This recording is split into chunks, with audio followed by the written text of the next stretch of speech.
एक समय की बात है। काशीनगर नाम का सुंदर वातावरण और काफी खुशहाल नगर बसा हुआ था।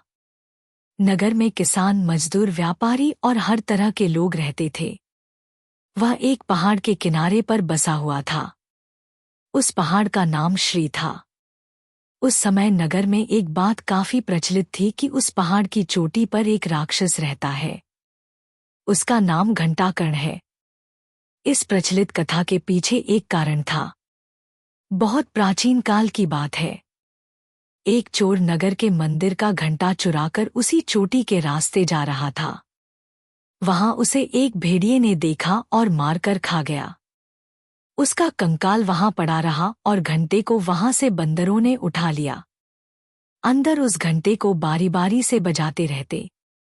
मरे हुए आदमी का कंकाल देखकर और घंटे की आवाज सुनकर नगर के लोगों ने यह अनुमान लगाया कि जरूर उस चोटी पर कोई राक्षस रहता है। वही आदमी को खाता है और घंटा बजाया करता है। घंटे की आवाज सुनकर नगर के लोग काफी डरे रहने लगे और सभी को चेतावनी दे दी गई कि कोई भी नगरवासी पहाड़ की चोटी पर नहीं जाएगा। काशी नगर में एक करला नाम की कुटनी रहती थी।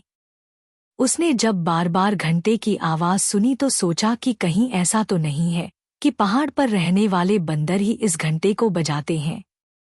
मन में ऐसा सोचकर वह राजा के पास गई और कही, महाराज, मेरी एक प्रार्थना है। आप थोड़ा सा धन खर्च करें। मैं पहाड़ की चोटी पर रहने वाले उस राक्षस को अपने वश में कर सकती हूँ। राजा तो चाहता ही था कि किसी तरह राक्षस से छुटकारा मिले।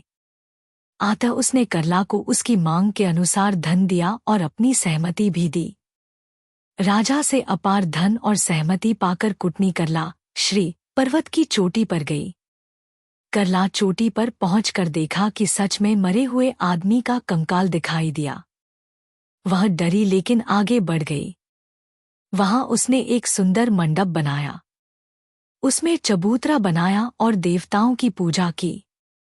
वह अपने साथ पर्याप्त फल ले गई थी। वहां उसने देखा कि घंटा तो बंदर बजा रहे हैं। उसने तुरंत सारे फल बंदरों के सामने बिखेर दिए। बंदर बिखरे फल देखकर सभी बंदर फल खाने में लग गए और घंटे को बजाना छोड़ दिया। करला बड़े ही समझदारी के साथ घंटे को अपने पास ले लिए और नगर के तरफ वापस लौट आई।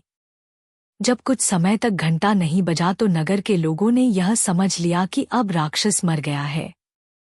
राजा भी बहुत प्रसन्न हुआ और करला को बहुत सा धन देकर सम्मानित किया। इस प्रकार करला की बुद्धिमानी से नगरवासियों का भय दूर हुआ। इस कहानी से यह सीख मिलती है कि बिना विचार किए कोई भी कार्य करने से सफलता नहीं मिलती। इसलिए हमें किसी प्रकार की कठिनाई से डरना नहीं चाहिए, बल्कि उसे अपने समझ के साथ दूर करने का निरंतर प्रयास करते रहना चाहिए।